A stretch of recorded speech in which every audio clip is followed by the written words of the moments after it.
Hi hello నమస్తే welcome to Shri Gayatri విద్యా సంస్థలు సమర్పించు ఉన్నది ఒకటే జిందగీ. ఈరోజు ఉన్నది ఒకటే జిందగీలో మనం మాట్లాడుకోబోతున్నటువంటి అంశం ఏంటంటే, మనలో చాలామంది కూడా ఒక్కసారి ఓటమిని ఫేస్ చేస్తే కానీ ఇంకా తాము లైఫ్లో ఏమి చేయలేమనుకుంటూ ఉంటారు. విజయానికి ఓటమి అనేది ఒక తల్లి లాంటిది అనేటువంటి విషయాన్ని వాళ్ళు తెలుసుకోరు. ఏదైనా పని చేస్తే అది ఖచ్చితంగా ఫెయిల్ అవుతుంది, నా వల్ల కాదు అనుకుంటూ ఉంటారు. దీన్నే ఫెయిల్యూర్ సిండ్రోమ్ అంటారు. మరి దీన్ని జయించడం ఎలా, ఇది ఎన్ని రకాలుగా ఉంటుంది అనే అంశాలు డిస్కస్ చేద్దాం. ప్రముఖ రచయిత, వ్యక్తిత్వ వికాస నిపుణులు, చార్టెడ్ అకౌంట్ అయినటువంటి ఎండమూరి వీరేంద్రనాథ్ గారితో. నమస్తే గురూజీ. ఈరోజు చాలా మంది ఫేస్ చేస్తున్నారు, అంటే most of the people face చేస్తున్న ఫెయిల్యూర్ సిండ్రోమ్. దాని గురించి తెలుసుకోవాలనుకుంటున్నాను. దాని గురించి తెలుసుకుంటేనే ఇక్కడ నుంచి వెళ్ళాలని డిసైడ్ అయ్యాను. సో మీరు నాకు క్లారిటీ ఇవ్వండి, అసలు ఏంటి ఫెయిల్యూర్ సిండ్రోమ్, ఎన్ని రకాలు ఉంటుంది, దీని నుంచి బయటపడటం ఎలా? ఫస్ట్ ఒక స్టోరీతో స్టార్ట్ చేయండి. ఫెయిల్యూర్ సిండ్రోమ్ అంటే స్టోరీ కాకుండా ఒక యథార్థ సంఘటన చెప్తాను. మీకు క్రికెట్ గురించి తెలుసు లేదో నాకు తెలియదు, కానీ క్రికెట్లో ఇండియా వెస్టిండీస్ వచ్చినా లేకపోతే ఆస్ట్రేలియా వచ్చినా ఉడికిపోతూ ఉండేది ఇండియాలోనే. అలాంటిది మొన్న మనోళ్ళు ఆస్ట్రేలియా వెళ్ళి గెలిచారు కదా, న్యూజిలాండ్ గెలిచారు, వెస్టిండీస్ని అయితే చితకబాదేశారు.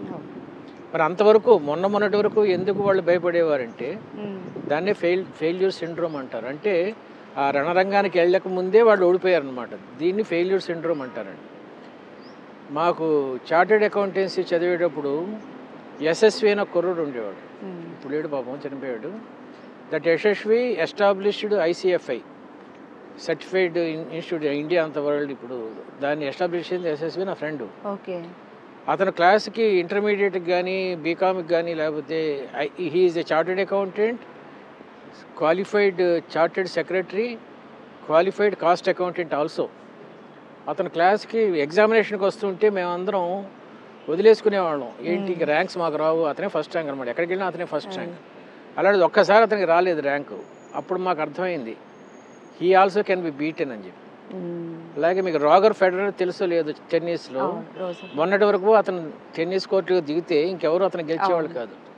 టైగర్ వుడ్స్ అంటే గోల్ఫ్లో నెంబర్ 1, అతను కూడా గెలిచేశారు. సో ఒక్కసారి మనం విజయం తాలూకు చెవి చూస్తే ఈ ఫెయిల్యూర్ పోతుందండి. ఫస్ట్ టైం స్టేజ్ మీద మాట్లాడాల్సి వచ్చినప్పుడు ఛాలెంజ్ సినిమా చూసి ఉంటారు మీరు. ఛాలెంజ్ సినిమాలో ఇందువదన కొందరాదన అనే పాట ఉంది. తాడేపల్లిగూడెం దగ్గర విజయ్ బాపినేడు గారని ప్రొడ్యూసర్ ఉండేవారు, ఆయన చనిపోయారు మొన్న.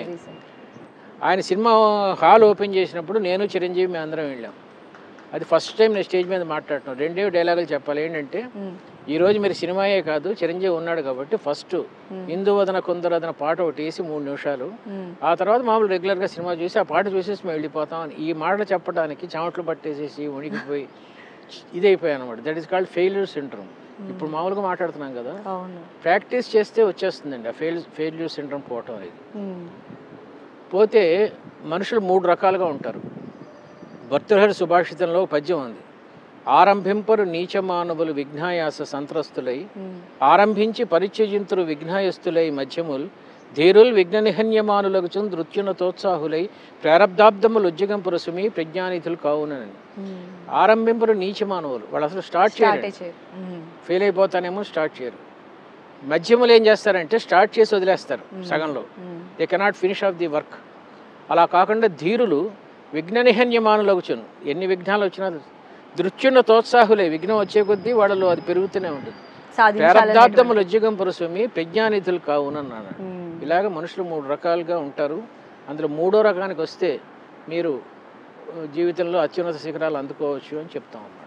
అంతేగాని ఈ ఫెయిల్యూర్ సిండ్రోమ్ లో ఇన్ని రకాలు అనేవి ఉండదంటారు. మనుషుల్లో ఫెయిల్యూర్ సిండ్రోమ్ కాదు, ఫియర్ సిండ్రోమ్ అది. అంటే కొంతమంది వర్షాన్ని చూస్తే భయం, కొంత నీళ్ళని చూస్తే హైడ్రోఫోబియా అంటారు, కొంతమంది క్లస్ట్రోఫోబియా గుంపులో వెళ్ళటం భయం, కొంతమందికి ఎగ్జిబిషన్ జరగటం భయం, పైనుంచి చూస్తే భయం, ఇలా రకరకాల ఫోబియాస్ ఉంటాయి. అవి ఫెయిల్యూర్ సిండ్రోమ్ అనేది ఇవన్నీ కలిస్తే వచ్చి 10 మందిలో మాట్లాడలేము. కొంతమంది నీళ్ళని చూస్తే భయం, అలా రకరకాల. సో అది ఫోబియా కన్వర్ట్ అయ్యి మనకి సిండ్రోమ్ గా ముందు సిండ్రోమ్ ఉంటుంది. మీరు కరెక్ట్ గా చెప్పారు, ముందు సిండ్రోము తర్వాత ఫోబియా అవుతుంది. Okay okay. వాడు 8వ క్లాస్లో ఎప్పుడైతే ఈ సిండ్రోమ్ వచ్చిందో, ఫెయిల్యూర్ సిండ్రోమ్, ఇంకా పైకి వచ్చేసరికి ఎగ్జామినేషన్ వచ్చేసరికి మొత్తం బ్లాంక్ అయిపోతుంది. దాని cortisol effect, negative cortisol effect అంటారు. అంటే వాడు ఏం చెప్పలేడు, సణుగుతూ ఉంటాడు, మాట్లాడలేడు, ఇంకా అట్లా అయిపోతుంది. కొంతమంది ఏంటంటే ఆ పని చేస్తే సక్సెస్ అవుతుంది అని తెలిసినా కూడా చేయలేరు. వాళ్ళ దగ్గర చేసేటువంటి ఎబిలిటీ ఉంటుంది, టైం ఉంటుంది, అన్నీ ఉంటాయి, బట్ అయినప్పటికీ కూడా వాళ్ళు టేక్ ఓవర్ చేయరు. సో వాళ్ళని ఎలా చేయాలంటారా? దీనికి మంచి స్టోరీ ఉందండి.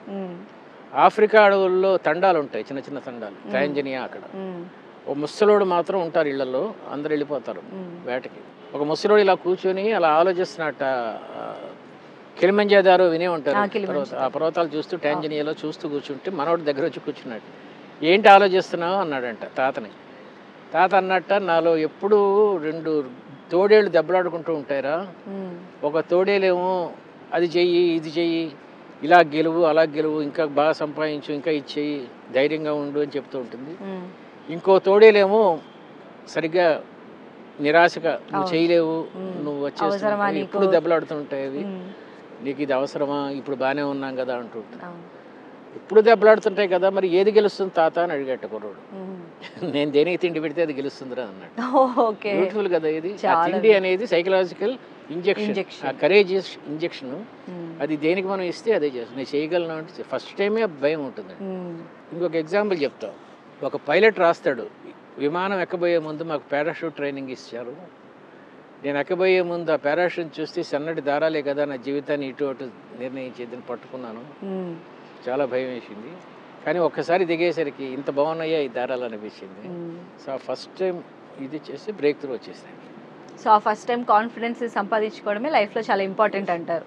అలానే గురూజీ, కొంతమంది పేరెంట్స్ ఉంటారు, పిల్లలు ఏదన్నా అంటే ఇప్పుడు ఫాదర్ ఇంజనీర్ అనుకోండి, వాళ్ళ బాబు కూడా ఇంజనీర్ అవ్వాలనుకుంటారు. అలా కాకుండా ఏదైనా బిజినెస్ స్టార్ట్ చేస్తానని అనగానే నో, బిజినెస్ అంటేనే చాలా హడిల్స్ ఉంటాయి, నువ్వు ఆ రూట్లో వెళ్తే అన్ని స్ట్రగులే అవుతావు అని చెప్పి అంటారు. కానీ వాళ్ళని ఎందుకు ఎంకరేజ్ చేయలేరు అంటారు? ఇది ఇక్కడ మీరు చెప్పింది 100% కరెక్ట్ కాదండి. ఒక పేరెంట్ తన అనుభవంతో కూడా కరెక్ట్గా చెప్పొచ్చు. ఇప్పుడు మా అబ్బాయి ఇంటర్మీడియట్లో స్టేట్ ర్యాంక్ వచ్చిన తర్వాత he wanted to go for IIT. IIT అంటే గ్లామరస్ కదా. నేను అన్నాను, ఐఐటి చదివితే ఏం చేస్తావు, ఇంకోటి కింద పని చేస్తావు. అదే నువ్వు బీకామ్ చదివి కామర్స్ చదివితే నువ్వే ఇంకోటి ఉద్యోగం ఇచ్చేసి మేనేజింగ్ డైరెక్టర్ అవుతావు. ఇది నా అనుభవంతో చెప్పింది. అతను అలాగే చేసాడు, ఇప్పుడు ఎండి అయ్యాడు. సో ప్రతిసారి పేరెంట్స్ చెప్పింది, కుర్రోడు చెప్పింది అనవచ్చు. మూర్ఖులైన పేరెంట్స్ కూడా ఉంటారు మీరు చెప్పినట్టు. నువ్వు అలా వెళ్తే ఎందుకురా కష్టాలు, డాక్టర్ చదివితే రాత్రి 1 గంట వరకు నర్సింగ్ హోమ్లోనే పడి ఉండాలి, నీ పెళ్ళం ఏడుస్తూ ఉండేది. కొన్ని అనుభవంతో చెప్పినవి, కొన్ని రకరకాలుగా ఉంటాయండి. ఫాదర్స్ డెసిషన్స్ ఎప్పుడు కరెక్టే అంటారా? ఎందుకంటే చాలా సందర్భాల్లో ఫ్రెండ్స్ కూడా లీడ్ చేస్తూ ఉంటారు వాళ్ళకి సంబంధించి కెరియర్ గైడెన్స్ కానీ. దాన్ని పీర్ ఇన్ఫ్లుయెన్స్ అంటారండి. వాడికి అనుభవం ఉండదు, వీడికి అనుభవం ఉండదు. వీడు వాడి సలహాలు ఇచ్చేస్తాడు, మీ అందరం పలానా కాలేజీలో చేరాను, నువ్వు కూడా ఆ కాలేజీకి వచ్చాను. ఆ కాలేజీ స్టాండర్డ్ పేరెంట్కి తెలిస్తే అతను వద్దన్నా సరే వీడు వింటాను, మా ఫ్రెండ్స్ అందరూ ఎక్కడే ఉన్నారు. ఇది పీర్ ఇన్ఫ్లుయెన్స్ అంటారు. మీరు అన్నట్టు ఫాదర్స్ అందరూ ఏం బ్రహ్మస్వరూపులు, త్రిమూర్తులు, జ్ఞానులు కాదండి. వాళ్ళు 3 రకాల ఫాదర్స్ ఉంటారు. ఉదాహరణకి రేపు పరీక్షలు జరుగుతున్నాయి కదా, ఇంకా నెల రోజుల్లో పరీక్షలు ఉన్నాయనగా ఒక కుర్రోడు వచ్చి ఫాదర్ని అడిగాడు అనుకోండి. ఫాదర్స్ 3 రకాలని చెప్పాను కదా, హిరణ్యకశిపులు, ధృతరాష్ట్రులు, జనకుడు. హిరణ్యకశిపుడు ఏం చేస్తాడంటే, ఏంట్రా ఎందుకు వచ్చావని అడుగుతాడు. నాన్న, మా స్కూల్లో కొంతమంది, ఈ ఊళ్ళో కొంతమంది, పక్క ఊళ్ళో కొండ మీద ఒక తిరునాళ్ళు జరుగుతుంది, అక్కడికి వెళ్ళి గుండు గోయించుకొని చెరువులో మునిగితే అందరికీ ఫస్ట్ క్లాస్ వస్తుందంట, అందుకని నన్ను వెళ్తున్నానన్నా అన్నాడు. చంపేస్తాను ఎదవా అంటాడు హిరణ్యకశిపుడు. అమ్మ వస్తుంటే అమ్మను కూడా చంపేస్తాను ఎవడు నా మాట, వీడు హిరణ్యకశిపుడు. ఇలా కాకుండా ధృతరాష్ట్రుడు ఏమంటాడంటే, నేనే కాదు నాన్న, అమ్మను కూడా గుండు చేయిద్దాం, నీ ఫస్ట్ క్లాస్ రావటం మాకు పోతుంది. వీడు గుడ్డోడు, కొడుకు చేయి. ఇలా కాకుండా జనకుడు అని చాలా మందికి తెలియదండి. జనకుడు ఇస్ ద బెస్ట్ పేరెంట్. సీతను పెంచాడు, రాముడి దగ్గర వనవాసం వెళ్ళటం, ఎక్కడ అగ్నిలో దూకటం చూసారా. She's not fearful. చాలా మందికి తెలియదు, రంగనాయకులకి వాళ్ళకి తెలియదు క్యారెక్టర్ గురించి. So this is the good parenting అని నాకు తెలిసినంతలో. అది యాక్చువల్గా సొంత కూతురు కాదు, జనకుడు దొరుకుతుంది భూమి. ఆ జనకుడు ఏమంటాడంటే, నాయన నువ్వు వెళ్ళావు, నీ అభిప్రాయం నేను కాదన్నాను, కానీ పరీక్షల ముందే వెళ్ళాలా, పరీక్షలు అయిన తర్వాత కూడా వెళ్తే కూడా ఓకేనా? దేవుడు ఏమంటాడు, వెళ్ళావు కదా, పరీక్ష పాస్ అవ్వాలంటే బాగా చదువుకోవాలి. నీతో పాటు గుండు కొట్టించుకున్న వాళ్ళందరికీ ఫస్ట్ ర్యాంక్ రాదు కదా, ఒకడికే వస్తుంది ర్యాంకు. ఇలా లాజికల్గా ఎప్పుడైతే చెప్పావో పిల్లోడికి ఆ చిన్న వయసులో మనసులోకి హత్తుకుపోతుంది. This is good parenting. Okay. అయితే యండమూరి గారు పిల్లలు ఈ రకంగా పెరుగుతున్నారనుకోండి, అంటే పేరెంట్స్ ప్రతీదీ అబ్జెక్ట్ చేస్తూ ఉన్నారు. బట్ పిల్లలు పెద్దయిన తర్వాత వాళ్ళు డెసిషన్ తీసుకునేటువంటి టైం వచ్చినప్పుడు వాళ్ళు తడబడుతూ ఉంటారు. మరి దీన్నేమంటారు? మంచి ప్రశ్న. కానీ దీంట్లో 2 రకాలు ఉందండి. హ్మ్. పిల్లలని పేరెంట్స్ ఎప్పుడు నో నో నో నో అంటున్నాడు అనుకోండి, హ్మ్. పిల్లడు 2 రకాలుగా తయారవచ్చు. ఒకటి పిరికివాడు అవ్వచ్చు, హ్మ్. 2 టోటల్గా ఎగ్నెస్ట్ అవ్వచ్చు పేరెంట్స్. మీకు ఓకే. అర్థమైందని చెప్తాను. అర్థమైంది. ఏమీ చేయలేనివాడు అవ్వచ్చు, అన్నీ చేసేవాడు అవ్వచ్చు. హ్మ్. చేయలేనివాడు అంటే దీనికి ఒక ఎగ్జాంపుల్ చెప్తే అర్థమవుతుంది మీకు. ఒకడు స్కూటర్ మీద బాగా ఫాస్ట్గా వెళ్తున్నాడు, హ్మ్. యాక్సిడెంట్ అయింది, కాలు ఇక్కడ పెట్టేశారు, 3 నెలలు స్టిచ్ల మీద పడుకోబెట్టారు. హ్మ్. 3 నెలల తర్వాత వాడు బయటకు వచ్చిన తర్వాత 2 రకాలుగా మారచ్చు. ఒకటి చాలా స్లోగా నడుపుతూ అన్నిటికీ భయపడుతూ వెళ్ళొచ్చు. రెండోసారి ఎలాగో ఒకసారి యాక్సిడెంట్ అయింది కదా, so I'm prone to it, ఇంతకన్నా ఏం జరగదు కదా అని చెప్పి ర్యాష్గా నడిపేవాడు అవ్వచ్చు. సో ఏ కుర్రవాడు ఎలా పెరుగుతాడనేది ఎవరో చెప్పలేమండి. అది వాళ్ళతో కలిసి ఉండే పేరెంట్సే, నా పిల్లవాడు ఇలా పెరుగుతున్నాడు, ఇదిగో ఈ తప్పులు చేస్తున్నాడు, బద్ధకం ఎక్కువ అవుతోంది, కోపం ఎక్కువ అవుతోంది, నిరంతరం వాళ్ళు అనలైజ్ చేసుకుంటూ, ఒక పెద్ద కంపెనీ బ్యాలెన్స్ షీట్ని రోజు ఎట్లా అనలైజ్ చేసుకుంటుందో అట్లా పిల్లవాడు బ్యాలెన్స్ షీట్ అనలైజ్ చేసుకుంటూ వాడు సెంటిమెంటల్గా తయారవుతున్నాడా, సెన్సిటివ్గా తయారవుతున్నాడా, ఇలా ఆలోచించాలండి. చాలామంది పిల్లలకి మా పిల్లవాడు సెన్సిటివ్ అంటారు. సెన్సిటివ్ అంటే ప్రతిదానికి యాడ్ అవటం, టీవీ సీరియల్ చూసి యాడ్ అవటం సెన్సిటివ్నెస్ కాదండి. సెన్సిటివ్ అంటే తనకి సంబంధం లేని ఒక విషయం జరిగి అది హృదయ విదారకంగా ఉంటే, ఒక బిచ్చగతే చలిగి అవి దాన్ని సెన్సిటివ్ అంటారు. ఇదంతా సెంటిమెంటల్. టీవీ సీరియల్ చూసి యాడ్ అవటం ఇదంతా. నేను చాలా సెన్సిటివ్ అండి అంటుంటారు అమ్మాయిలు. సో పిల్లలు ఎలా పెరుగుతున్నారు అనేది పేరెంట్స్ చూసుకోవాలి. ఎస్. సో గురూజీ, చాలా మంది అంటే ముఖ్యంగా యంగ్ వాళ్ళని కనుక మనం చూసినట్లయితే, అంటే ఆ ఏజ్లో ప్రేమలో పడటము, వాళ్ళని పడేయటం ఇవన్నీ జరుగుతూ ఉంటాయి. అయితే అది ఎక్స్ట్రీమ్, అంటే దానికి కన్క్లూజన్ స్టేజ్కి వచ్చేసరికి మాత్రం వాళ్ళు ఫెయిల్ అయిపోయి దాన్ని ముందుకు తీసుకెళ్ళలేక, అంటే ఆ ప్రేమ వ్యవహారాన్ని ముందుకు తీసుకెళ్ళలేక మధ్యలో వదిలేస్తూ ఉంటారు. ఎదుటి వ్యక్తిని బాధ పెడుతున్నటువంటి సందర్భాలు కూడా వస్తూ ఉంటాయి. మరి దీన్ని కూడా మనం ఫెయిల్యూర్ సిండ్రోమ్ కింద తీసుకోవచ్చు అంటారా? ఫెయిల్యూర్ ఇన్ లవ్ గురించే. ఈ రోజుల్లో అమ్మాయిలు అబ్బాయిలు 2 రకాలుగా ప్రేమిస్తున్నారండి. ఒకటి పెళ్లి చేసుకుందాం అనే ఉద్దేశం, ఒకటి చదువు అయ్యే వరకు టైంపాస్తో గడిపేసేసి ఆ తర్వాత థ్రిల్ అనుభవించేసేసి ఎవడో చేసుకుందాం. ఈ 2 రకాల్లో ఫస్ట్ నువ్వు ఏ రకమో తెలుసుకో. ఫస్ట్ తెలుసుకోవాల్సింది నీ గమ్యం ఏమిటి ప్రేమించడంలో. ఎప్పుడైతే నువ్వు గుడ్డిగా వాడిని ప్రేమించావో వాడు నో అంటే ఫెయిల్యూర్ అయిపోతావు. ఒకవేళ నువ్వు ప్రేమ పెళ్ళి అది నెక్స్ట్ స్టెప్గా ప్రేమిస్తే మాత్రం వాడిని కమిట్ చేయించు. ఒక లెటర్స్ రాయించడం ద్వారానో లేకపోతే ఎక్కడైనా సరే లీగల్గా సెక్షన్ ప్రకారం he has to commit that I will marry you అని, అప్పుడు చెల్లుతుంది. ఓకే. కాబట్టి నీవు కొంచెం ఇక్కడ ప్రేమలో ఇవన్నీ నా సర్టిఫికెట్లా స్టాంప్ పేపర్లా అనే ఆలోచించకు. If your marriage is the ultimate thing for your love, commit him for that. దీన్ని అంతిమ గమ్యాన్ని దృష్టిలో పెట్టుకొని మన ప్రయాణం సాగించడం అది. ఓకే.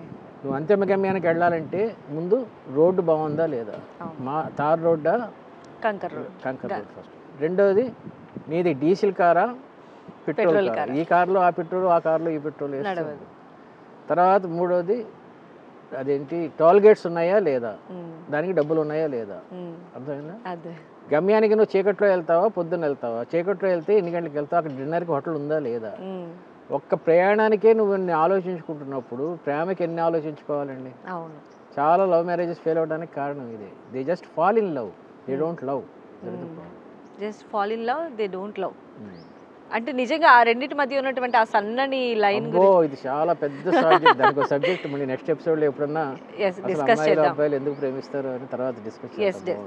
అయితే గురూజీ, కొంతమంది పిల్లల్ని మనం చూసినట్లయితే వాళ్ళు ఏంటంటే వాళ్ళ గురించి ఎవ్వరూ తెలుసుకోకూడదు, ఏమైనా తప్పుగా అనేసుకుంటారేమో, నా గురించి అసలు తెలియకూడదు అన్న భావంతో ఎవరితో కలవరు. ఈవెన్ ఫ్యామిలీ సర్కిల్లో కూడా వాళ్ళు కలవడానికి పెద్దగా ఇష్టపడరు. చాలా రిజర్వ్డ్గా ఒక పక్కన అలా ఉండిపోతూ ఉంటారు. రిజర్వ్డ్ అనే పదం వాడకండి, అది నాకు చాలా లవబుల్ వర్డ్ అది.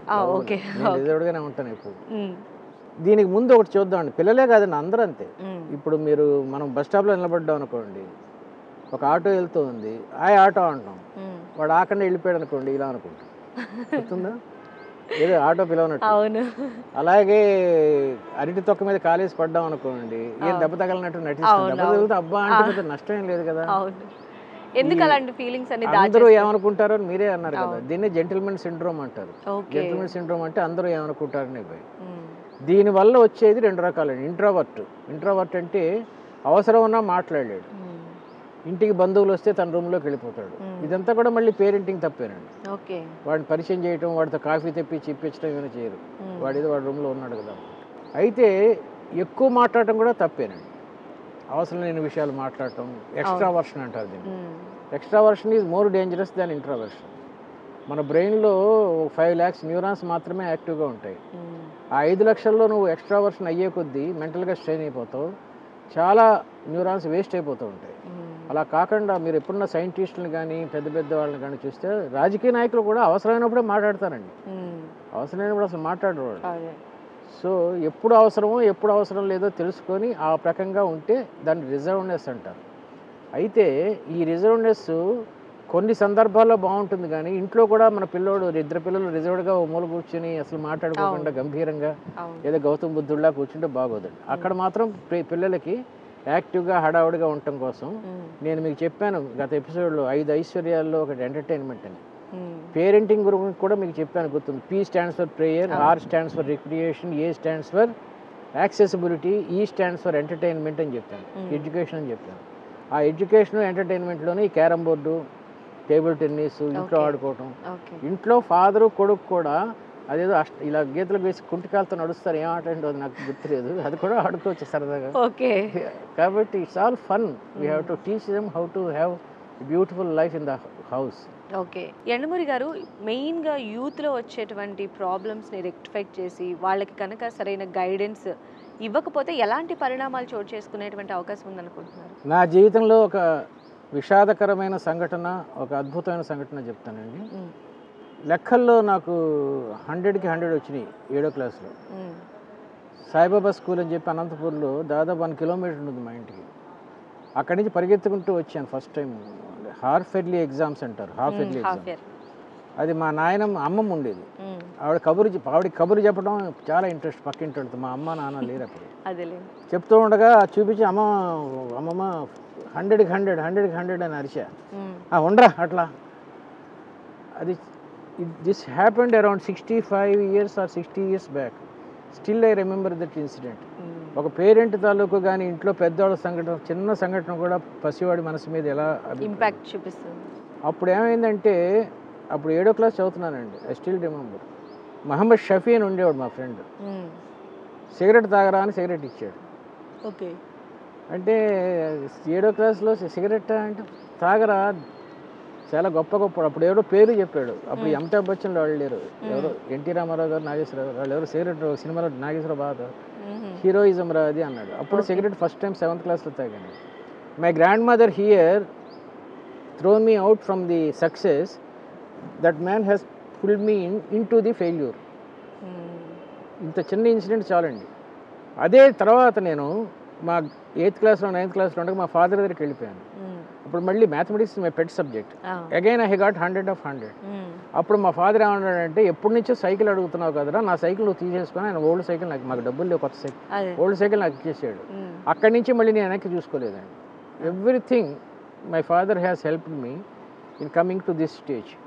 సో పేరెంట్స్ ఇలాగన్నా మార్చచ్చు పిల్లల్ని, అలాగన్నా మార్చచ్చు. వాళ్ళు నీళ్ళ లాంటి వాళ్ళు, ఇందులో పోస్తే ఈసీఎస్లా ఉంటారు, ఇందులో పోస్తే ఈసీఎస్లా ఉంటారు. సో ఆ ఇన్ఫ్లుయెన్స్ అనేది చిన్నప్పుడు పడేది చాలా ఇంపాక్ట్ అనేది చూపిస్తుంది. How you guide them, encourage them, చాలా ఉంటాయండి పేరెంటింగ్లో. ఆడుకోవటమే కాదు, ఉదాహరణకి సరదాగా వెళ్తున్నాం అనుకోండి, ఎదురుగా వస్తున్న కార్ నెంబర్ సరి సంఖ్య బేసి సంఖ్య చెప్పరా అని పందాలు వేసుకోవచ్చు. Journey will be beautiful. అవును, వీడేమో సెల్ ఫోన్ ఫాదరు, ఈ అమ్మేమో ఈ సెల్ ఫోను, వాడేమో గేమ్స్. ఏంటి ప్రయాణాలు? జీవితం ఒక ప్రయాణం అనుకుంటే, ఎవడి సెల్ ఫోన్ వాడి జీవితం అనుకుంటే ఎట్లా అండి? అలాగే వెళ్తూ ఉంటే సడన్గా, ఎరా ఇప్పుడు తిరుపతి ఎటువైపు ఉందిరా, మనం ఈస్ట్ వైపు వెళ్తున్నామా చెప్పు సరదాగా అన్నాం అనుకోండి. వాడు హైదరాబాద్లో ఉండి ఈస్ట్ వైపు వెళ్తే తిరుపతి ఎటు ఉంటుంది చెప్పడం అంటే చాలా జీనియస్ అయి ఉండాలి. అప్పుడు ఏదైనా కార్ ఆపి వాడికి చాక్లెట్ కొనిచ్చాం అనుకోండి, ఓహో మా ఫాదర్ ఇంత రికగ్నైజ్ చేస్తున్నాడు నా తెలివితేటలు. Beautiful. Parenting is wonderful subject అండి. సో ఎండమూరి గారు మీరు చెప్తూ ఉన్నారు పేరెంట్స్ ఈ రకంగా వాళ్ళని చిన్నప్పటి నుంచే వాళ్ళని అప్రిషియేట్ చేసి వాళ్ళ వెనక ఉండి వాళ్ళతో కనుక వాళ్ళు డిస్కరేజ్ అవుతున్నప్పుడు ఎంకరేజ్ చేసి అవును చేసి వాళ్ళు ఎంకరేజ్ చేసినప్పుడు ఇంకా ఎంకరేజ్ చేసి వాళ్ళతో ఫ్రెండ్ లాగా ఆడుకుంటూ అలా చిన్నప్పటి నుంచి అండి మధ్యలో చేస్తారు చిన్నప్పటి నుంచి చేస్తే చాలా అద్భుతం. మరి అయితే పిల్లల రెస్పాన్సిబిలిటీ బ్యూటిఫుల్. ఈ ప్రశ్న మంచి ప్రశ్న. ఇప్పుడు మనంతా పేరెంట్స్ చేస్తున్నారు పేరెంట్సే తప్పులు అంటున్నాం కానీ పిల్లల తరఫు నుంచి కూడా ఒక పాయింట్ ఉందండి. They should belong to what they are doing.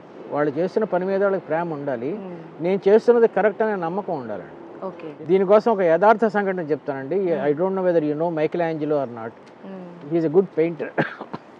Elizabeth రాణి అతనికి ఒక కాంట్రాక్ట్ ఇస్తుంది పెద్ద చర్చికి వెనకాల బొమ్మలు వేయమని చెప్పి కప్పుకి. అది మంచి అంటారు చూడండి, పల్లెటూళ్ళలో మంచి కడతారు, అట్లా పడుకొని బొమ్మ వేయాలి మొత్తం. ఆ కంప్లీట్ అయ్యేసరికి 1 ఇయర్కి అతనికి బ్యాక్ పెయిన్ వచ్చింది. లుంబాగో అంటారు వ్యాధి, అంటే లేవలేరు వాళ్ళు. ఆ లుంబాగో వ్యాధి వస్తే నెక్స్ట్ 3 days తర్వాత ఎలిజబెత్ రాణి చర్చ చూడటానికి వస్తుంది. She's coming. So this man last చూడటానికి ఫైనల్ చూడటానికి వెళ్ళినప్పుడు సడన్గా ఒక చోట ఆగి మళ్ళీ మంచి తీసుకురారా అక్కడ కట్టాలన్నాడు. ఆల్రెడీ స్ట్రెచర్ మీద ఉన్నాడు. సార్ నేను మంచి తీసుకొస్తాను మిమ్మల్ని పట్టుకొని ఎక్కిస్తాం మళ్ళీ మీరు పైకి వెళ్తారు, అసలు ఎక్కడుంది తప్పని అడిగాడు శిష్యుడు. అక్కడ దేవకన్యలకి రెక్కలు ఉన్నాయి కదా, ఆ రెక్కలకి పసుపు రంగు వేసాను రా, నీలం రంగు వేయాలి కదా అన్నాడు.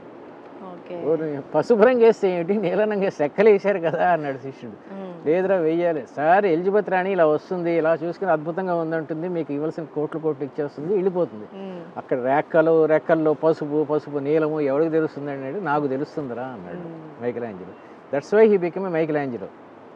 అర్థమవుతుంది. నువ్వు ఏ పని చేసినా పర్ఫెక్ట్గా చేయి. కొంతమంది వంట వండితే అద్భుతంగా ఉంటుంది, వాళ్ళు ప్రేమతో వండుతారు. They belong to that. ఒకళ్ళు నవలు రాస్తే అద్భుతంగా రాస్తారు, దే బిలాంగ్ టు దట్. నాకు ఇప్పటికే ఆశ్చర్యం వేస్తుంది, కొంతమంది రచయితలు ఒకసారి రాసి తోసేస్తాం సార్ అంటే, తోసేయటం ఏంటి నవల, అసలు నీ బిడ్డ దాన్ని పెంచి పెద్ద చేసి మళ్ళీ 4 సార్లు దిద్ది మేకప్ చేసి అన్నీ చేసి అద్భుతంగా చేసి నువ్వు సాటిస్ఫై అయిన తర్వాతే పంపించాలి తప్ప మొదట్లో ఎప్పుడు విసర్జించద్దు. This is the how you have to lead your life. Okay Guruji, episode final వచ్చేసాం కాబట్టి మీ స్టైల్లో ఒక మంచి టిప్. అవకాశం తలుపు తడుతుంది అంటారు, ప్రతివాడికి అవకాశం తలుపు తడుతూనే ఉంటుంది.